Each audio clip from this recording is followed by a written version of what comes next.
Hi, I'm Ben Bray. This is my Toyota Solara. I race it in Factory Xtreme. It's powered by an inline 6 1FZ Toyota Landcruiser motor out of the 80 series. A lot of people in my class run the 2JZ, which is based on a 3 litre Supra motor. I went a little bit unique and went down the road of a 1FZ because they are a little bit bigger cubic inches. They start their life as a 4.5 litre. I have to de-stroke it for the rules back to 4 litres. So it's still got a massive bore, a little baby stroke in it, and it sees about 10,000 RPM all day long. Probably makes around 2100 horsepower all day. I have to put some strengthenings in it by putting some billet aluminium rods and pistons in it, and obviously having a de-stroke crank, I've gone and put aftermarket crank in it as well. But it's still a factory block and a factory head straight out of a Toyota Landcruiser, so to me that's pretty impressive. This inline 6 Toyota 1FZ is turbocharged by a Garrett 98mm turbo, which produces around 65-70 pound of boost. The ECU that makes the brains of the whole motor run in and out is a Heltec. So I walked into Horsepower Solutions, spoke to Justin Simpson. So we put their new Elite 2500T in the car, Justin's magic fingers, and he's made the horsepower, he's made the car reliable, and so far he's even helped me get to a couple of finals. Even though the car has been on the track for 12 months, I've jumped through a lot of hurdles. Because I went so unique with the 1FZ, I've had to learn how to get the engine to make horsepower, stay together. I've had to get it to spool the turbo. I've had to get the automatic to drive the car fast. It's been a bumpy road, but it's been a fun one. But if you did notice that I just raced the Jamboree, the car performed extremely well. The first run at the Jamboree, it unloaded with a 646 at 217.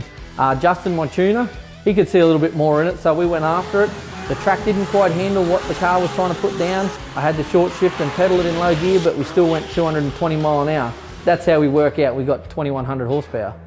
This engine here, I run it on Gulf Western Comp R50. As the engine builder of all the engines at Team Bray Racing, I get to pull them down and put them together. And the pleasures of using Gulf Western oils are the engines are always perfect. I don't have to do much other than clean them up, put them back together, put them in the car and go make 2,000 to 3,000 horsepower all day long. So obviously when you make 2,000 horsepower, you can't just put any gearbox behind these motors. So what makes this car rare to a lot of my competitors and other cars in the field is I run a quick drive automatic.